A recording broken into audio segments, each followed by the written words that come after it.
Hey YouTube, Matt here with Motherboards.org.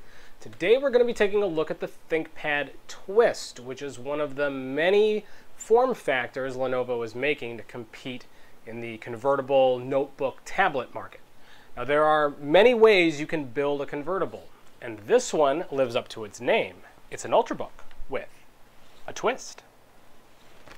So now one of the things that you may not know is that this kind of convertible is old hat for Lenovo.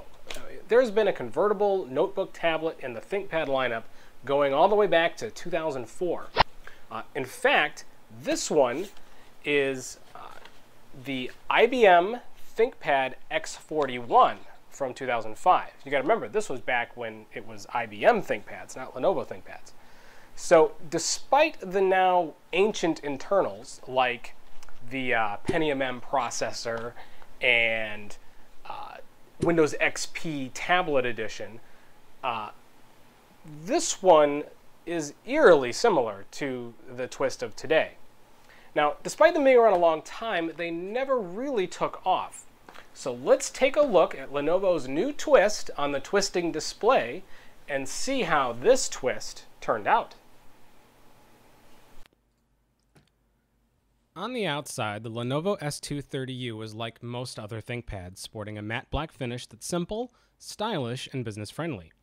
As a hybrid, it supports most standard notebook input paradigms as other ThinkPads, like an integrated clickpad, a keyboard, and Lenovo's touchpoint nub. Lenovo isn't traditionally known for their touchpads, and I'd call this one just okay at best, but on the plus side, it does support some of Windows 8's gestures. A lot of ThinkPad users are more accustomed to the little touch nub in the middle of the keyboard for pointing anyway, so it's really not that big of a deal. Now, the best reason to have a ThinkPad is for Lenovo's excellent keyboards, which are simply a joy to type on. The 3.5-pound ThinkPad Twist is available with Core i5 or i7 Ivy Bridge processors. The i5 sent to me always felt peppy when doing work-related tasks, although bogged down a bit with heavier apps like Premiere Pro. ThinkPads are generally built for business, so don't expect to see a lot of graphics horsepower here. The Twist is fairly I/O friendly. On one side is the SIM slot for wireless WAN-equipped machines, as well as a flash memory reader, Ethernet, mini HDMI, USB 3, and a headphone headset jack.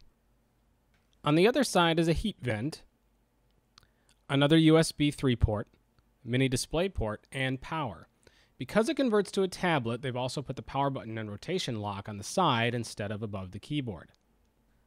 The center pivoting hinge lets you go from laptop to tablet mode by twisting the screen around and laying it flat against the keyboard. Now, the screen can pivot back and forth, but be careful because the hinge only twists in one direction.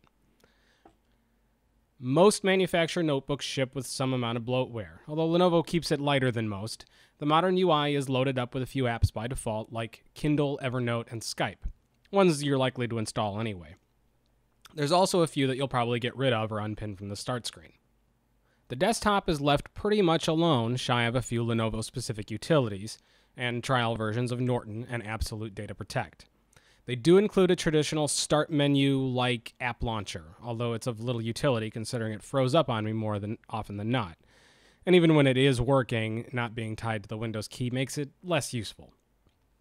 Like other Windows 8 hybrids, the screen will automatically rotate around depending on orientation, although you can manually override it with the lock button. It's definitely wide for a tablet when held landscape, but comfortable on a lap, and it's quite nice when held in portrait mode, although the low-res screen hurts image quality when doing web browsing. There are a lot of form factors for hybrids, and while this one may be one of the oldest, it's a design that stood the test of time. Anyone shopping for an Ultrabook should consider the Twist, particularly if you travel a lot, where the tablet mode could really come in handy. Okay, now we've got more in the full review over on the brand new Motherboards.org website, so hit the link in the video description and check it out. Now, I've been a gamer for a long time and have very fond memories of playing games with a Gravis joypad. Remember Commander Keen, or the generic PC joystick for playing games like Doom, or the Logitech Wingman for doing flight sims. Anybody remember that one? But one of the distinct advantages to PC gaming is the keyboard and mouse combo. which offers quick text entry, tons of buttons for things like macros and less menu hopping, and you can do like really rapid movements with a mouse. And those are just a few of the advantages that that kind of combination offers. But thanks to digital distribution and the revival of 2D classic-style retro games, there are times when a console-like game controller just makes more sense. Now, consoles generally have the advantage for controllers because over the years they always get excellent controllers from companies like Nintendo, Sony, and Sega, and Microsoft. The PC, though, has traditionally gotten low-quality third-party peripherals that mimic, but rarely live up to the genuine console counterpart.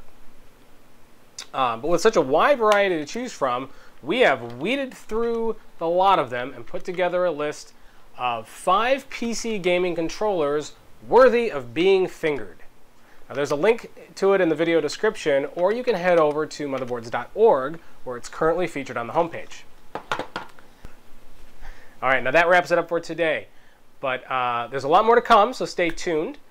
And make sure that you visit us online at www.motherboards.org, where we got news and all that kinds of stuff going on there.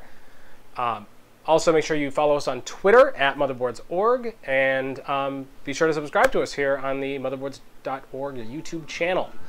So, on behalf of everyone at Motherboards.org, thanks for watching. See you soon.